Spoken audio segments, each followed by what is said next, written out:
Je vous retrouve une fois de plus dans le cadre de votre émission Décrypteco. Chaque semaine d'ailleurs, on se retrouve avec vous pour parler de l'actualité. Ces jours, on va parler de la réunion ministérielle de ZLECAf qui a été tenue ici à Kinshasa. On va également évoquer la question de cette question qui fait débat, le déplacement de l'ancien président Joseph Kabila. On va tournoyer autour de cela. Mesdames et messieurs, bienvenue dans le cadre de votre émission dans l'entame. Vous devez savoir que la gouverneure du Lualaba a présidé une importante cérémonie au siège de l'Assemblée provinciale consacrée à la remise officielle de diplômes à 64 lauréats du programme spécial Excellentia Lualaba-Bora. C'était le week-end dernier. Ces jeunes ayant brillamment réussi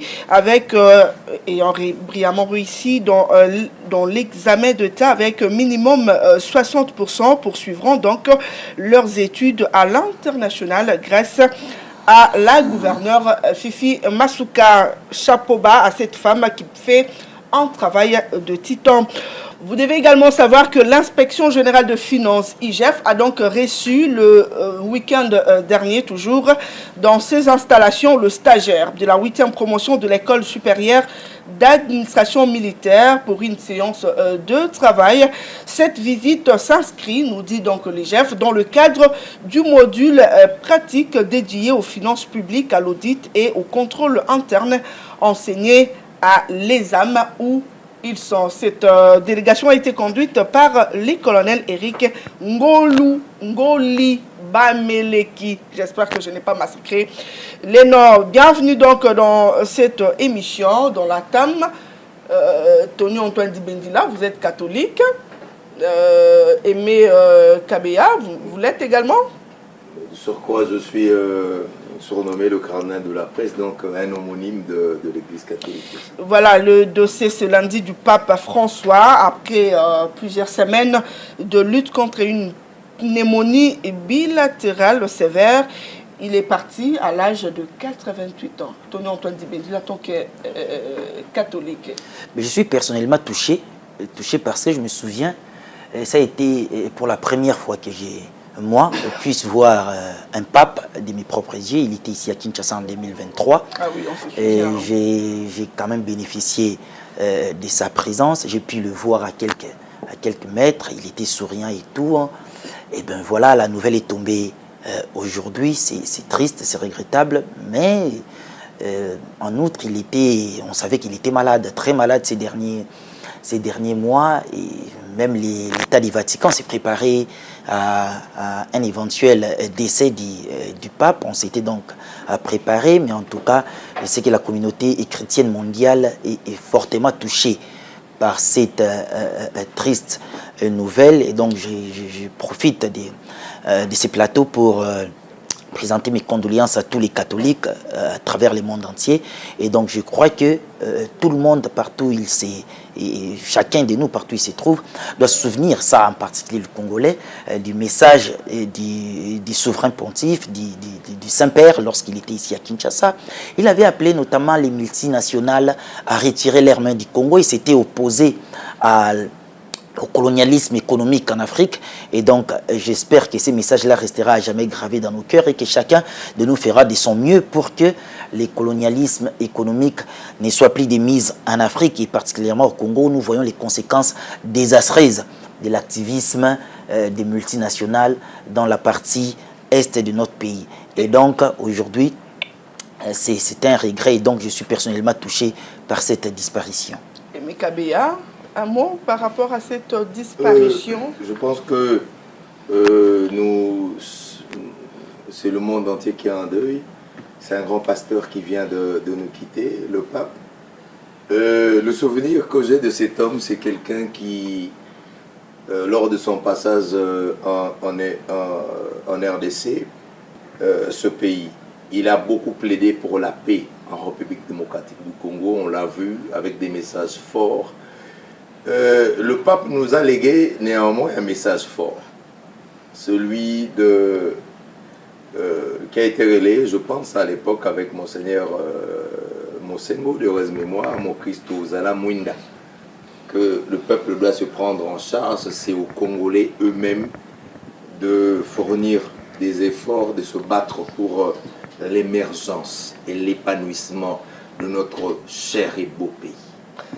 Voilà, il est parti l'homme à l'âge de 88 ans. On se souvient encore de son pèlerinage ici en République démocratique du Congo. Nous, personnellement, nous étions encore de l'autre côté vers 24. On est sortis pour le voir, ne fût-ce que passer. Et nous étions très contents de voir ces grands hommes ici en République démocratique du Congo. Son message était un message d'espoir en tout cas. Il avait encore redonné espoir aux Congolais meurtris. Il a tout simplement appelé à la paix. Et puis voilà, il est parti. Nous allons parler de nos sujets comme annoncé. On va parler de cette réunion ministérielle qui a eu lieu ici à Kinshasa. C'était pour la toute première fois qu'il y ait cette réunion ministérielle de l'ASLECAF en République démocratique du Congo. Aimé et Kabeya, on nous parle de 6439 produits figurant dans nos concessions tarifaires déposées à l'ASLECAF. Seulement 209 qui ne seraient pas concernés, n'est-ce pas, par la suppression des droits de douane. Alors qu'on disait la République démocratique du Congo n'avait rien à proposer et que c'était très tôt pour la RDC d'entrer ou d'accepter l'ASLECAF, mais on voit quand même qu'on avait à proposer. Hein, vous, en tant que Congolais, lorsque vous voyez d'abord 6000 et quelques produits proposés, qu'est-ce que ça vous fait? Non, mais honnêtement, je pense que Bété Mfumu, je suis fier de la République démocratique. J'ai été toujours fier de ce pays en tant que comme une nation forte. Mais malheureusement, c'est peut-être le lobby et la politique les différentes politiques que nous mettons en place qui ne permettent pas au Congo et à la République et aux Congolais de bénéficier amplement de ce que nous avons comme potentiel. On nous a dit que le Congo n'a rien à offrir. Je dis c'est une foutaise. Le Congo a énormément à offrir. D'ailleurs, à échelle internationale. D'ailleurs, je vous dirais c'est-à-dire que ce que nous produisons n'était pas assez suffisant pour entrer dans ces marchés. Nous avons un potentiel énorme en République démocratique du Congo, mais mal utilisé. On vend très mal le potentiel congolais, ce qui fait que le monde, l'humanité ne sait pas reconnaître à notre juste valeur ce que nous représentons. Sinon, il n'y a pas en Afrique, et je pense que dans le monde, il n'y a pas des pays qui ont le potentiel que la RDC a. Mais le vrai problème de la République démocratique du Congo, c'est les politiques. Nous devons bien vendre ce que nous sommes. Nous devons extrêmement bien vendre le potentiel que nous avons. Et mieux négocier à l'international. Comment vous pouvez imaginer avec ce que le Congo a, que des gens aillent se permettre de dire que, bon, évidemment, le Congo, vous savez, il n'y a que une centaine de produits qui peut-être sont acceptables, alors que nous savons, et le monde entier sait que le Congo, c'est le berceau économique du monde. Le Congo, c'est le berceau économique du monde.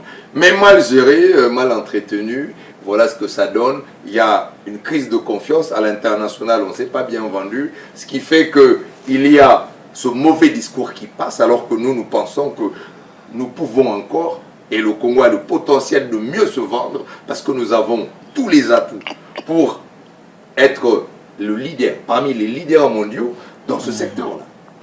Tony Antoine Dibendila, est-ce que ce discours tient encore aujourd'hui? Lorsque nous avons fait notre entrée à ASLECAF, on nous disait que c'était très tôt et que la République démocratique du Congo n'était pas encore préparée en termes de produits, ce qu'elle devait proposer.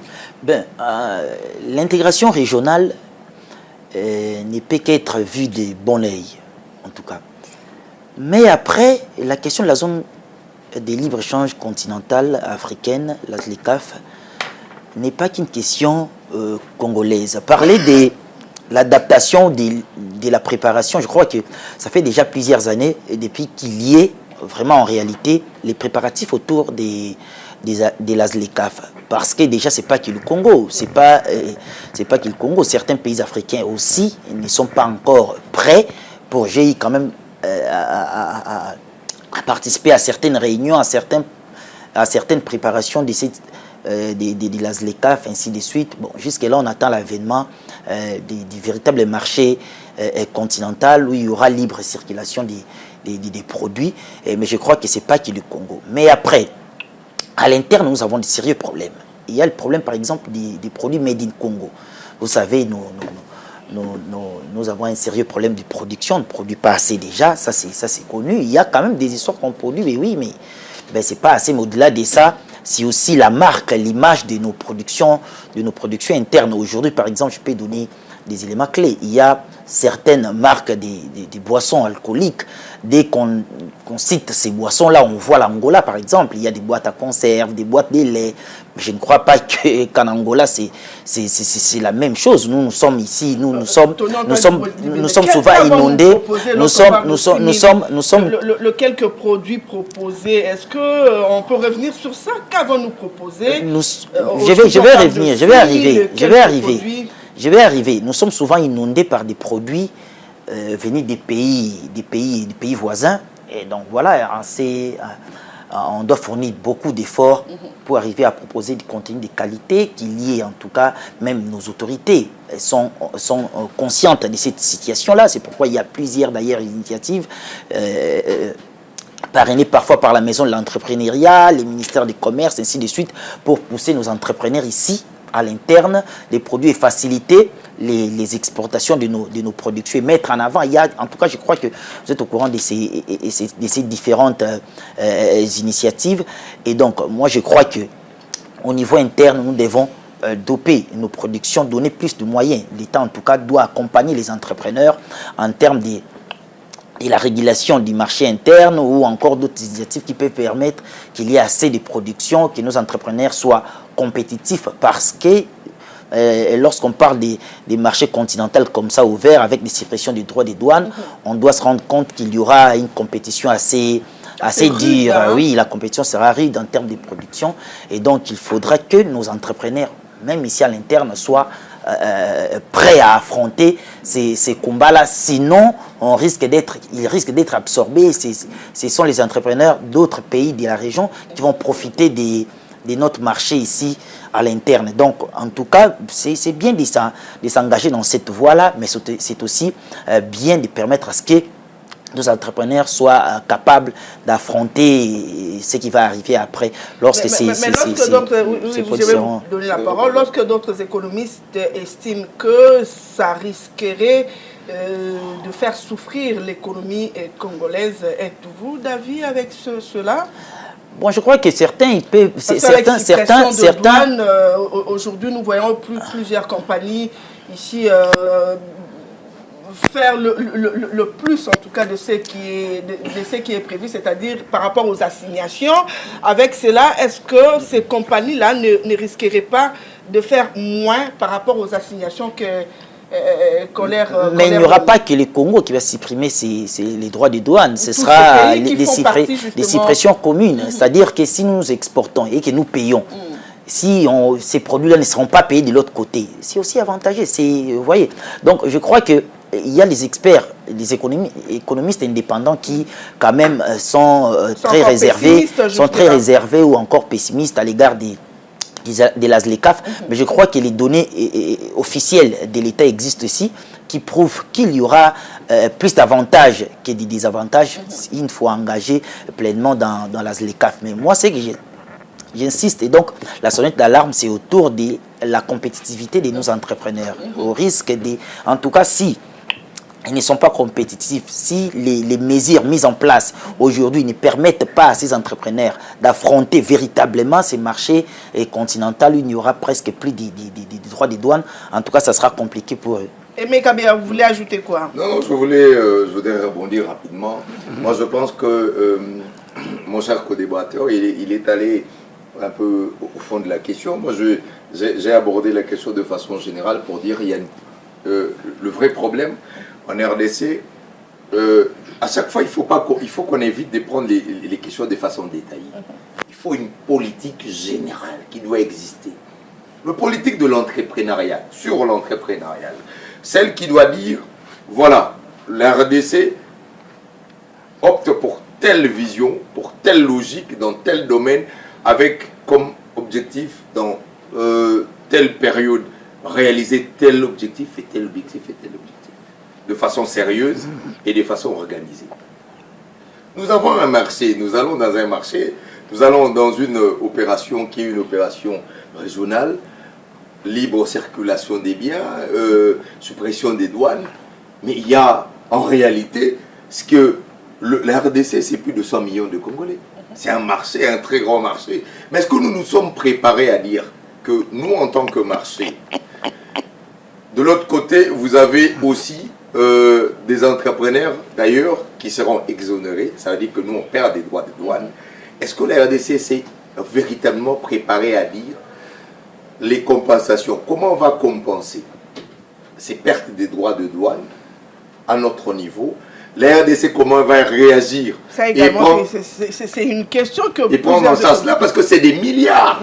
La RDC, il faut le dire, que toutes ces entreprises de l'État vivent énormément de ces droits de douane là. D'ailleurs, on vous dira que la RDC, nous faisons partie de l'un des pays où la douane est la plus chère du monde entier. Jusqu'à aujourd'hui, on se dit pourquoi? Parce que ça ne nous aide pas.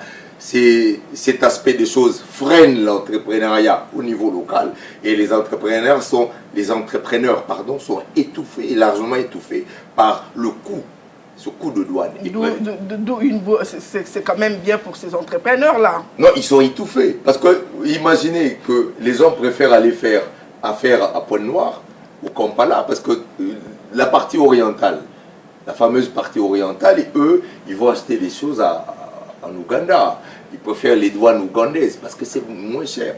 Parce que dans les affaires... Mais avec la suppression, justement, Aimé Kabila, du droit de douane, ça ne sera pas qu'en RDC. Justement. Même tous ce pays-là qui font partie, qui ont accepté ces marchés-là vont également... Non, ce que nous disons, en fait, nous, on ne va pas subir.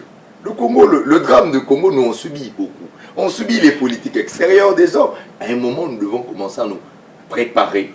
Au lieu d'attendre de subir, mais essayer de nous dire, de nous projeter en essayant de mettre des mécanismes qui pourront faire du Congo un marché non seulement potentiel pour les autres, mais une opportunité africaine.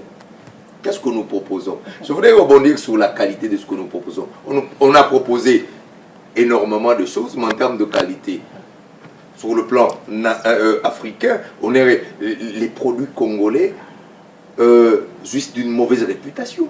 Il faut qu'on se le dise. Ah, là maintenant vous avez peur, est-ce que... Non, le produit congolais est juste d'une très très mauvaise réputation. Regardez tout ce que les gens fabriquent ici. Allez en Angola, quand vous avez un produit congolais, moi j'ai peur que nos produits souffrent d'un problème de consommation à l'extérieur. Regardez qu'est-ce que nous... Même quand vous prenez dans tout ce qui est liqueur ici, regardez ce que nous on produit. Même ce qui vient de l'Angola est meilleur. Les gens préfèrent ce qui vient de l'Angola que ce que nous on produit. Et nous-mêmes on a surnommé ça Zododo. On appelle ça Zododo parce que de mauvaise qualité. Est-ce que vous Betty Tanfou, mon co-débatteur, vous pouvez accepter qu'un de vos frères qui vienne whisky des Indiens là. Chez vous aille consommer ces histoires-là des Zododo là? Non. Des soupes natolo. Pourquoi est-ce que nous ne veillons pas? Vous savez, celui qui veut aller loin ménage sa monture. La qualité. Nous, les Congolais, on n'est pas dans la qualité. Donc, par là, vous voulez dire que l'État congolais devrait d'abord commencer par revoir la qualité. Non, c'est ce qui ferait la force aussi des produits congolais. Parce que, vous savez, dans les domaines de commercial exportation, la qualité joue un rôle important. C'est en fonction de cela que vous pouvez vous imposer sur un marché. Mais quand vous avez des produits comme ceux que nous avons, ce que nous proposons. Là, vous crachez sur le travail que nous ne crachons pas, nous ne crachons pas. Vous et moi savons que aujourd'hui les produits loufous viennent s'imposer chez nous. Combien de produits de la RDC vont s'imposer en Angola? Il n'y en a pas. Je vous mets à défi. Regardez ces histoires des Indiens ici. Qui a été interdit par Kimuta, de triste mémoire. Mais malheureusement, on n'a pas compris. On a interdit ces mêmes histoires de whisky. Mais après, vous les trouvez sur les marchés. Et je me dis, Seigneur, j'espère que ce n'est pas ce qu'on allait proposer là-bas. Regardez même dans tout ce qui est produits agroalimentaires. Est-ce qu'on a une production agroalimentaire? Est-ce que vous trouvez normal qu'un pays qui a un potentiel comme le Congo, nous avons des forêts, nous avons tout, que nous ne pouvons pas produire le poulet congolais? Est-ce que nous produisons là-bas, vous voyez la qualité, la très mauvaise qualité de produits qu'on produit? On devait avoir le poulet béton. Non, il y a également le poulet Mutakala, c'est quand même une production made in Congo, hein, le poulet Mutakala là. Vous appelez ça le produit béton?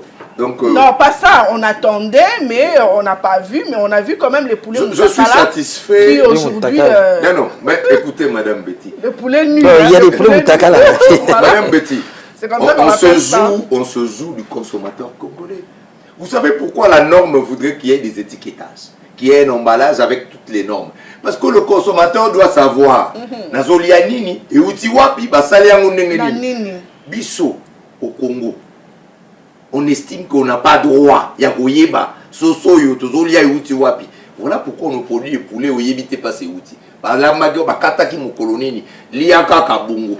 C'est un manque total de respect du consommateur. Là, vous interpellez les autorités alors. Non, mais l'OCC est morte. L'OCC est en panne et dans le coma.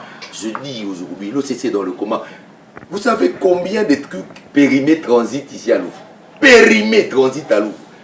Des choses que les Congolais consomment sans savoir que c'est périmé et avec des risques sanitaires énormes.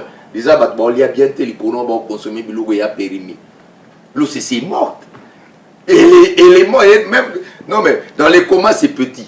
Elle est morte, on l'a même enterrée, sans que nous ne sachions. Ça, c'est une apparence. Tony Antoine Dibendila, estimez-vous qu'aujourd'hui, un travail de fond devait d'abord se faire en ce qui concerne ce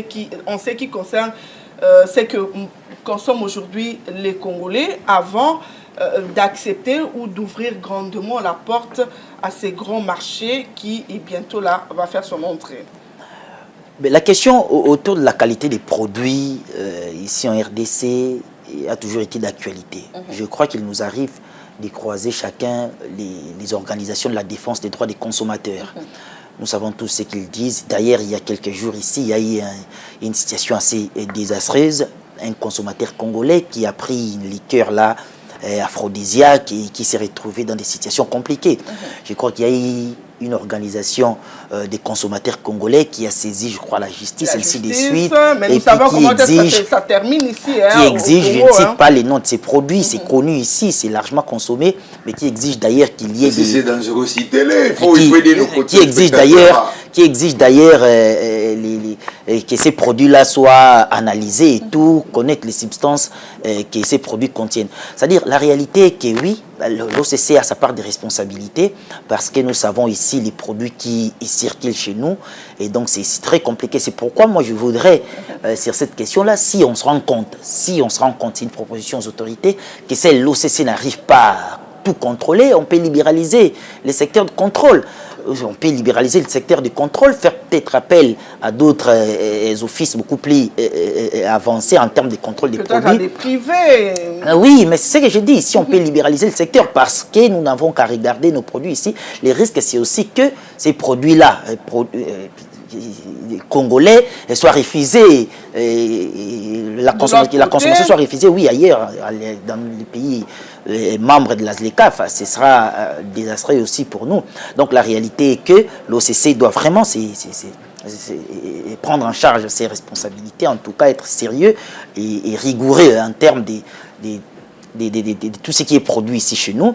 Et voilà, donc c'est-à-dire que la question est réelle, la question est vraie. Les organisations des consommateurs plaident tous les jours sur les produits alimentaires et autres. Vous parlez de qualité de produits, alors que le Congolais continue à demander à ce que qu'on privilégie d'abord la production locale que celui de la ZLECAf. Comment ça non, va mais c'est d'ailleurs pas celui de la cas? ZLECAf, mais c'est d'ailleurs ce que nous sommes en train de dire ici. Renforcer la qualité de nos productions, rendre compétitifs nos entrepreneurs. Voilà, c'est pourquoi on évoque l'OCC qui doit contrôler, d'autre part, cette question. Mais il faudra aussi penser aux normes. Je crois qu'il y a, oui, aux normes. Respect de normes. Là, je salue le président de consommateurs congolais. Voilà, il existe ici une structure qui suit de près les normes des produits, ainsi de suite. Voilà, ça aussi, il faut marteler. C'est une structure qui n'a pas assez de moyens, qui ne sait pas non plus faire amener à bon port ce qu'il fait comme travail. Mais paraît-il, il y a de l'acharnement, de l'acharnement de l'OCC contre cette structure-là qui s'occupe des normes, parce que selon l'OCC, c'est lui les garants du contrôle de la qualité des produits.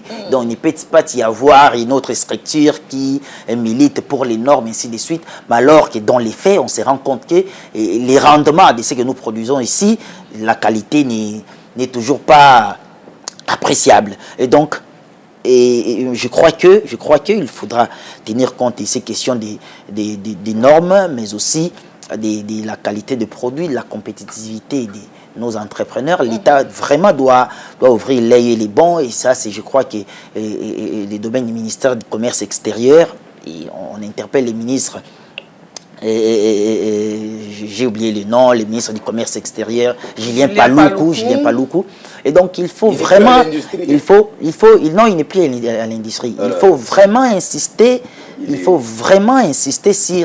sur la question. Sinon, nous allons subir les produits des autres. Les nôtres seront refusés faute de qualité et des normes. Et puis après, c'est nos entrepreneurs qui vont peiner. Et il y aura il y a une chanson ici interminable, la concurrence déloyale. Parce qu'il y a aussi une structure ici congolaise qui s'occupe de la concurrence déloyale. Mais nous nous rendons compte déjà de l'inefficacité même de ces structures, parce qu'elle aussi fait face à plusieurs pesanteurs. Voilà. Oui, il fait face à plusieurs pesanteurs. Et donc, moi, je crois que sur cette question-là, la production locale, oui, mais la qualité et la compétitivité de nos entrepreneurs. Voilà, la qualité et la compétitivité de nos entrepreneurs. L'État congolais doit veiller, mais surtout ouvrir un bon œil pour que nos entrepreneurs ne soient pas avalés, en tout cas, par ces grands projets ou ces grands marchés qui sera la ZLECAf. Nous prenons cette fois-ci un autre sujet. Nous parlerons également de cet ancien président de la République. Il s'agit bel et bien de Joseph Kabila. Il n'est pas à Goma. Là, c'est ne pas les débats de jour. Mais on a vu l'État congolais chercher à saisir, là je vais parler directement à M. Aimé Kabeya, à saisir le bien de M. Kabila.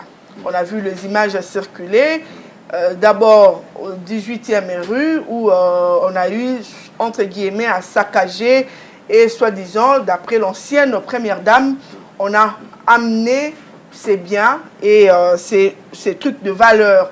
On a vu également, on a parlé de Kinga Kati qui devait être perquisitionné jusqu'ici.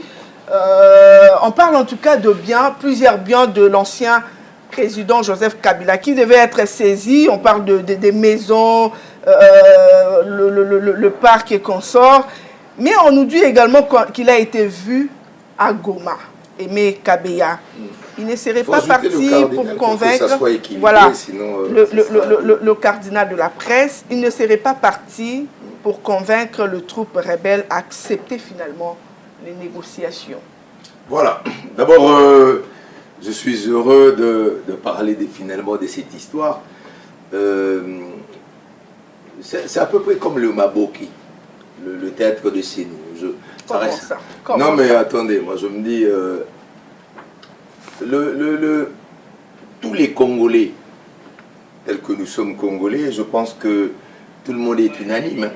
Il n'y a personne qui peut aujourd'hui célébrer les morts qui se succèdent, les millions de morts qui sont des personnes qui sont mortes à l'Est. Je crois que c'est à condamner, c'est à dénoncer. Maintenant, s'il faut revenir à la question de Joseph Kabila Kabange, Joseph Kabila Kabange, ancien président de la République, sénateur à vie, il dit, je vais rentrer par la partie orientale. Et en disant ça, il y a Olivier Kamitatou qui est de Ensemble. On n'a pas compris comment il s'est retrouvé dans cette histoire comme étant, en donnant l'impression que c'est un fin collaborateur de Kabila, ce qui n'est pas. Olivier Kamitatou n'a jamais été collaborateur de Kabila, peut-être qu'à l'époque, mais aujourd'hui il ne l'est pas, il est de très loin collaborateur de Kabila.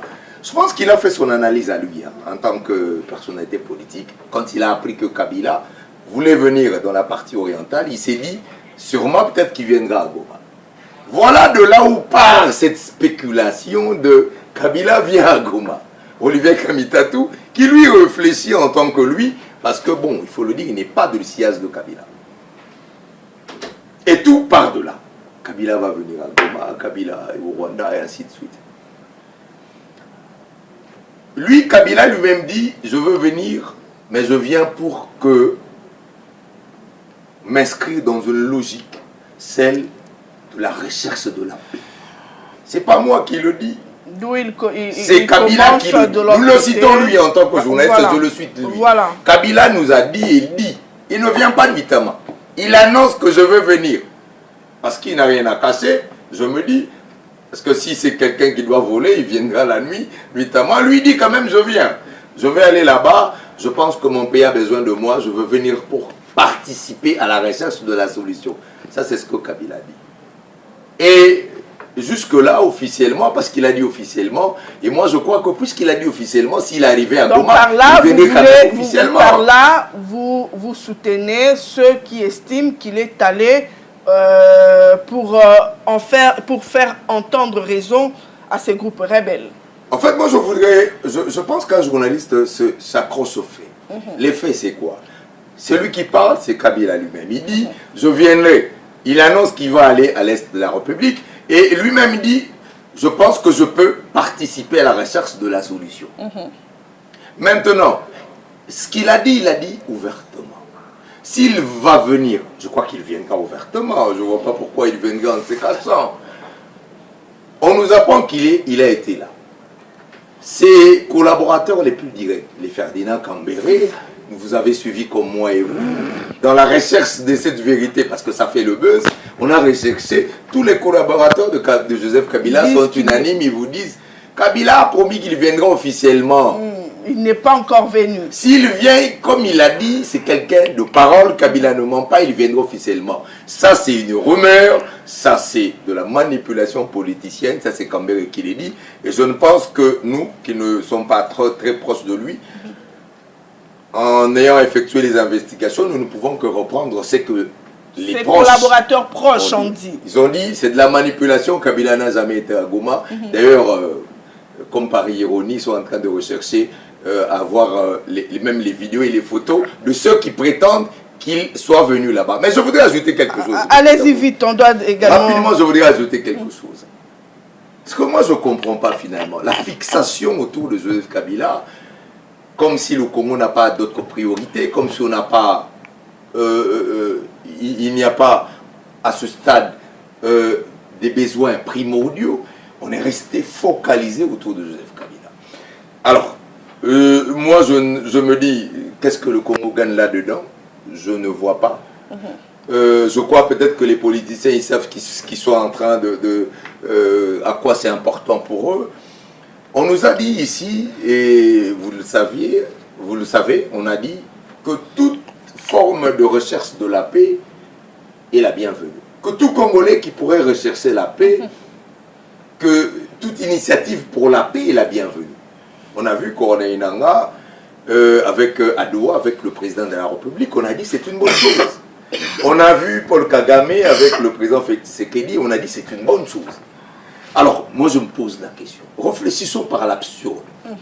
Si aujourd'hui Joseph Kabila qui se dit, j'ai été chef de l'État, j'ai aussi plusieurs relations dans la sous-région, qu'il veut s'inscrire, mais dans sa propre démarche, comme la Senko l'a fait, comme la celle de Doha, comme plusieurs démarches, tout cela qui vient dans le sens de la paix, où est le péché? Tony Antoine Dibendila, au nom de la paix, si Kabila aujourd'hui décide de venir ou de venir en RDC par la partie orientale, ne serait pas un problème. Il suffit que le Congolais se mette autour d'une table et que la paix soit trouvée. Êtes-vous d'avis? Joseph Kabila doit cesser de prendre les Congolais pour des imbéciles. Il doit cesser. C'est très dangereux ces jeux-là, les jeux qu'il est en train de jouer. Il faut contextualiser les choses et prendre les faits. Joseph Kabila est une partie au conflit. Ce n'est pas une personnalité neutre. C'est-à-dire que la Russie et l'Ukraine se battent, Poutine se présente pour un médiateur, il veut trouver la solution. C'est de l'absurdité quand même. Nous avons suivi de près les discours du président de la République, qui a à multiples reprises accusé Joseph Kabila d'être le vrai commanditaire de l'alliance Fleuve Congo. Il l'a accusé à des reprises. D'abord en Belgique, devant les journalistes congolais, puis à Davos, devant les personnalités politiques du monde entier. Il l'a accusé à des reprises. Et avant lui, il y a eu le secrétaire général du PPR, de l'UDPS, qui avait annoncé l'exil de Joseph Kabila. Comme toujours, les proches de Kabila ont dit que ce n'était pas vrai. Mais on s'est rendu compte plus tard qu'il s'était exilé, effectivement. Et après, nous avons suivi Joseph Kabila, lui-même, d'abord à travers une tribune diffusée par SABC News, ces médias sud-africains. Nous avons suivi Joseph Kabila une fois de plus au cours d'une interview, toujours en Afrique du Sud, après sa rencontre avec Thabo Mbeki. Mais Joseph Kabila, qui considère ouvertement les M23 comme une aspiration profonde du peuple congolais, ce n'est pas moi, c'est lui. Joseph Kabila, qui ne comprend pas pourquoi la communauté internationale sanctionne le Rwanda, il ne comprend pas, en dépit de toutes les preuves apportées par les experts indépendants des Nations Unies. En dépit du fait que lui-même, chef de l'État de l'époque, il a dit que les M23 étaient, les vidéos existent, ce sont des faits, étaient un objet du Rwanda pour déstabiliser les Congos. Lui-même, on les revoit plusieurs années après pour considérer le même M23 comme porteur des aspirations profondes du peuple congolais.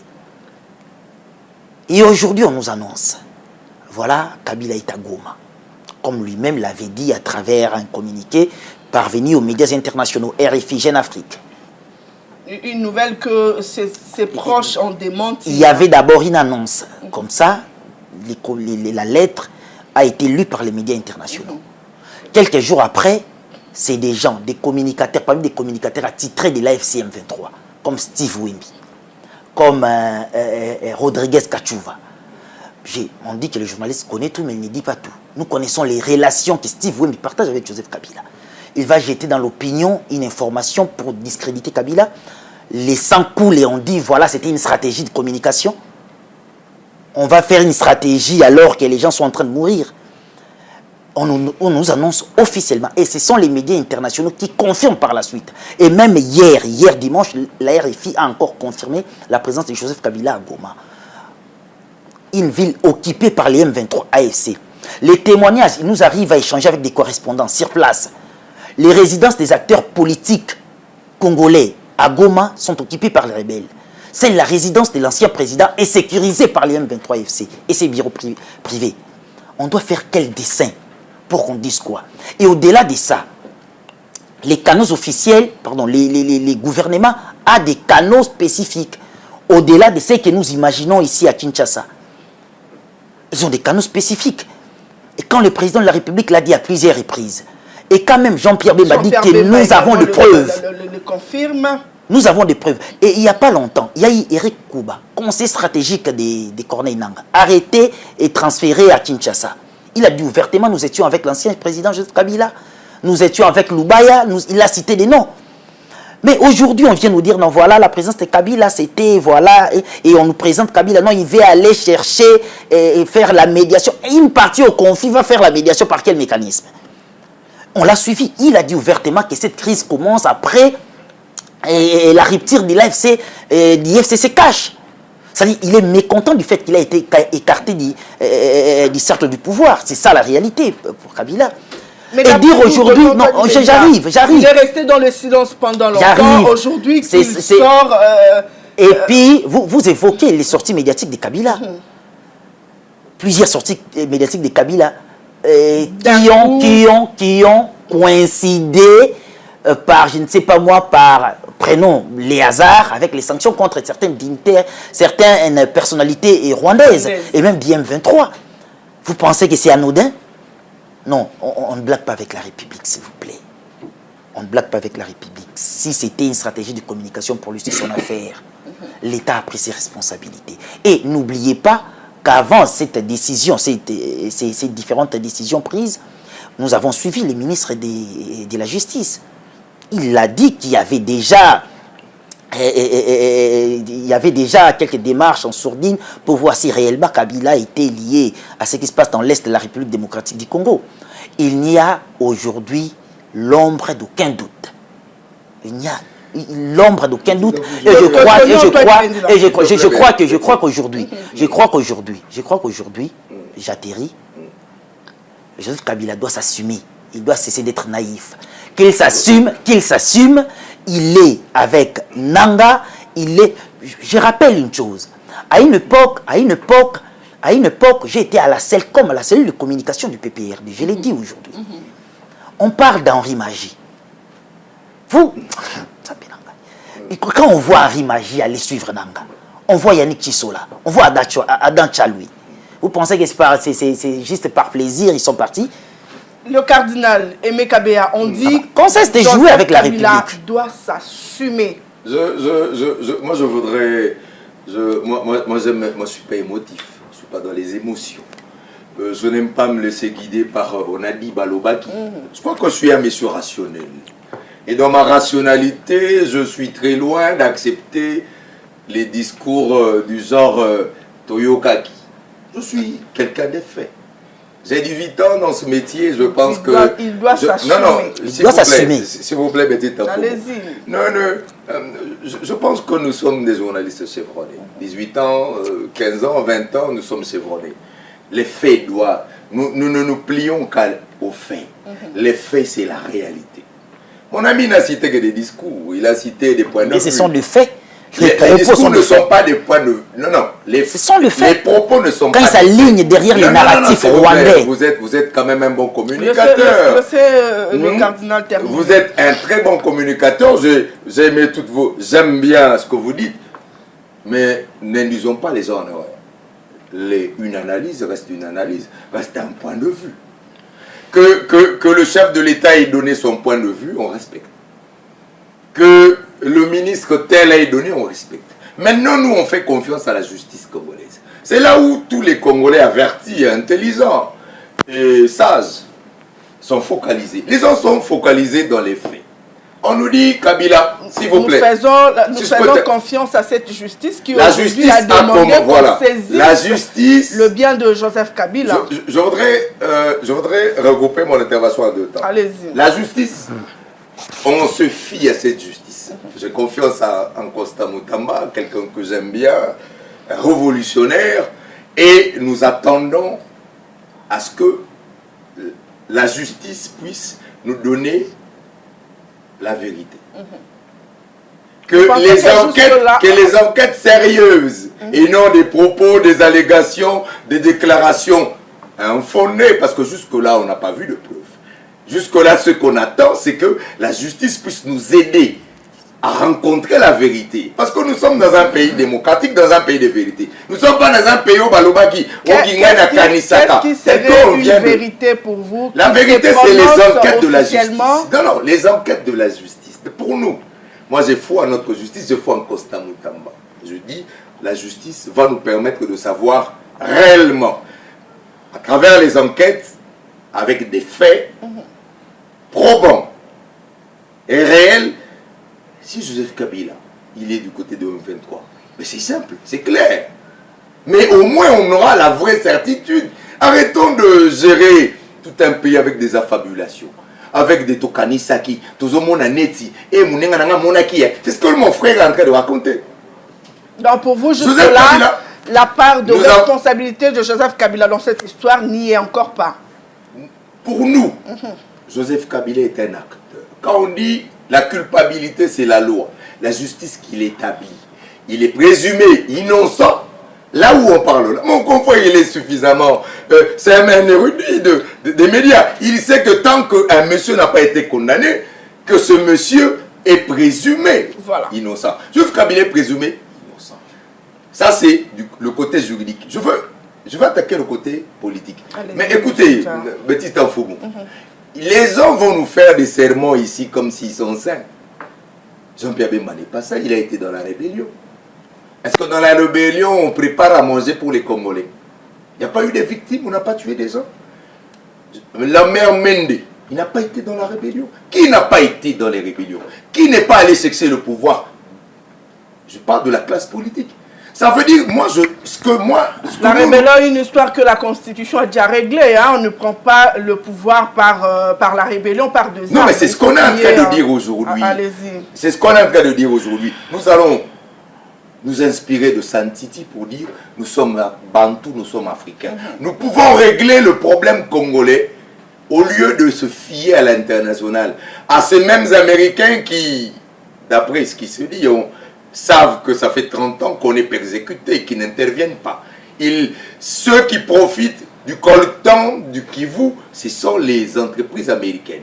Est-ce qu'il n'est pas possible que, en tant que Congolais, au nom du sursaut patriotique, que les Congolais entre eux, comme à Santiti, se disent Tata, Mama, tout ça, parce que je dis, on va nous pousser tout banda pour s'entre-déchirer. Regardez à l'opposition, tout le monde est à l'opposition. Regardez Moïse Katumbi, il est en exil. On a l'impression que toute l'opposition se retrouverait en exil et que finalement, ça n'aide pas l'image du chef de l'État. Le président Félix Tshisekedi vient d'un grand parti de démocratie. Donc la dernière question, puisque nous sommes arrivés à la fin, le cardinal, est-ce qu'aujourd'hui saisir le bien de Joseph Kabila serait peut-être le pousser à rentrer dans les pays et de se mettre autour d'une table avec les Congolais, puisqu'il lui dit que c'est un problème entre Congolais? Moi, je vais répondre rapidement en disant ça. Allez-y rapidement. Moi, petit info, je ne sais pas si j'ai combien de minutes pour cette question. Je vais répondre en deux volets et essayer de répondre sur une question qui m'a été posée récemment. Je vous dis ceci. Saisir les biens, la justice a la latitude de faire appliquer la loi. Elle est libre, la justice congolaise. Du moment qu'elle est dans son domaine, elle est libre. Mais est-ce que politiquement, ça nous a avancé à quoi? On a mis 5 millions sur la tête de Nanga et ça nous a avancé à quoi? Je pense que pour moi, aujourd'hui, c'est que les Congolais nous nous regardions entre nous. Il y a peut-être des problèmes entre nous. Et j'aime ce que le président Tshisekedi nous a toujours dit, Félix Tshisekedi, qui est un homme d'une grande hauteur. C'est quelqu'un que j'ai toujours aimé quand il dit qu'il est prêt à... Il a sa main tendue, il reste disposé à dialoguer avec les Congolais. Nous lui demanderons au président Félix Tshisekedi de dépasser le cercle de c'est lui le responsable, c'est celui-là. Parce qu'il n'y a pas des innocents dans cette histoire finalement. Quelque part, dans une certaine mesure, il y a quelqu'un qui a trompé dans ça, il y a quelqu'un qui a trompé dans ça. On est un peu dans ce méli-mélo. Il est important de repenser sur nous-mêmes, de retravailler sur nous-mêmes, de rechercher la paix au-delà de ce que... Au-delà de... Soyez clair, le cardinal par là, quel est le message que vous voulez lancer? Non, mon message, c'est que le chef de l'État, il reste le chef. C'est lui le chef, c'est lui l'icône suprême. Voilà. Il a la latitude de voir ses frères et de se dire ensemble, écoutez monsieur, c'est vrai qu'il y a eu des divisions, on n'est pas d'accord sur tout et pas d'accord sur ceci, mais on peut, au nom de la République, et se dépasser. Là où je voudrais répondre à ce que les gens me disent, petite info, monsieur, tu permets en 30 secondes.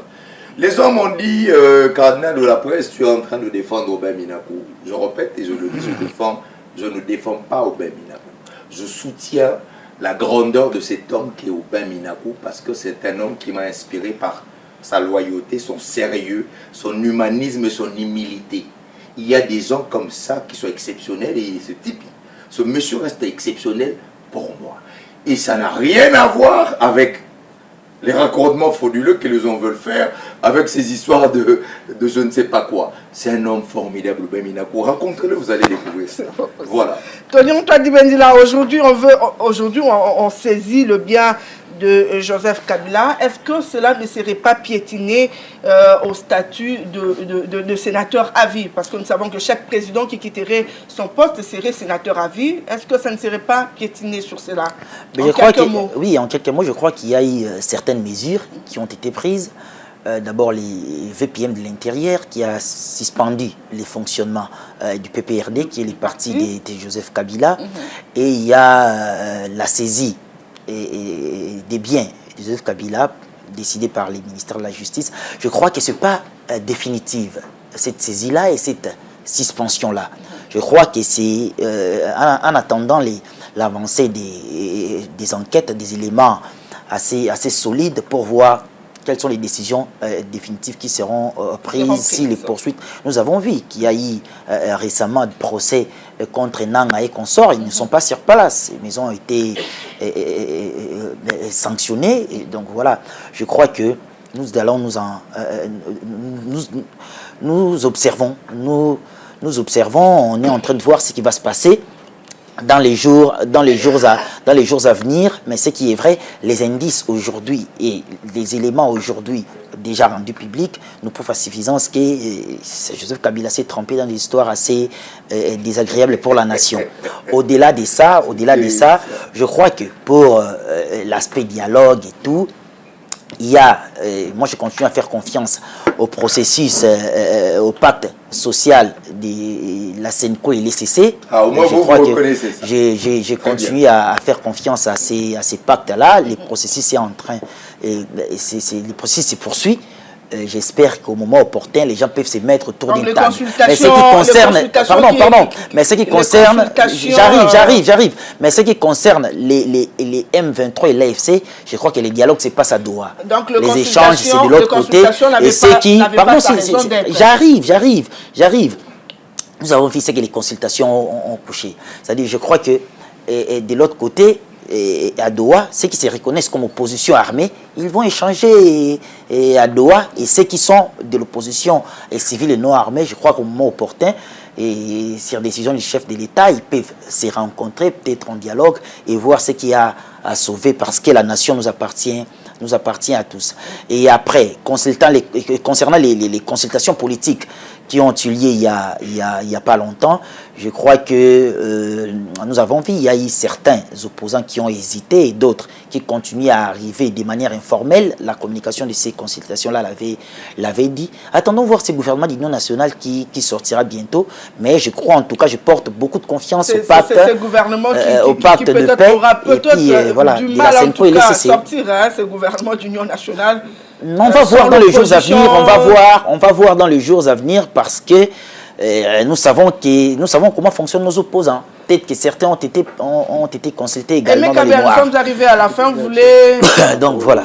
En quelques mots, nous sommes vraiment arrivés à la fin. En tout cas, ce que je voudrais dire ici, c'est les consultations, c'est un échec, parce qu'on a vu Union Sacrée consulter Union Sacrée, alors que en principe c'était pour ouvrir le champ et permettre à ce que l'opposition vienne. Puisque l'opposition n'est pas venue, ce que je veux conseiller au chef de l'État, c'est de mettre au frigo cette histoire de consultation qui est une échec épuisant, parce que les gens comme les maîtres Lopépé, on sait que ce sont des piètres figures de l'FCC, qui n'a aucune qualité, qui n'a même pas été, qui n'a jamais été délégué, aucune base. Même chez lui, il organise un fiasco, un truc ridicule. Ils veulent faire passer le chef de l'État pour un menu frétin. Le chef, il est sûrement bien informé. On ne peut pas se fier à cette histoire de l'OPP. C'est une mascarade, une aventure. Merci, Betty Tanfoumou. Je voudrais seulement dire un truc. Naba Natchango, autant bien. Merci Nabino, l'honorable Mariquette Moutingasson à l'obité dans pardon. L'honorable Mariquette Moutingasson. Ça, c'est le cardinal Mekabia. Merci d'avoir répondu à notre invitation. Merci également à Tony Antoine Dibendila d'être toujours présent pour cette émission. La nation nous appartient. La nation nous appartient. Mesdames et messieurs, c'en est fini pour ces numéros. On se retrouve prochainement. Au revoir.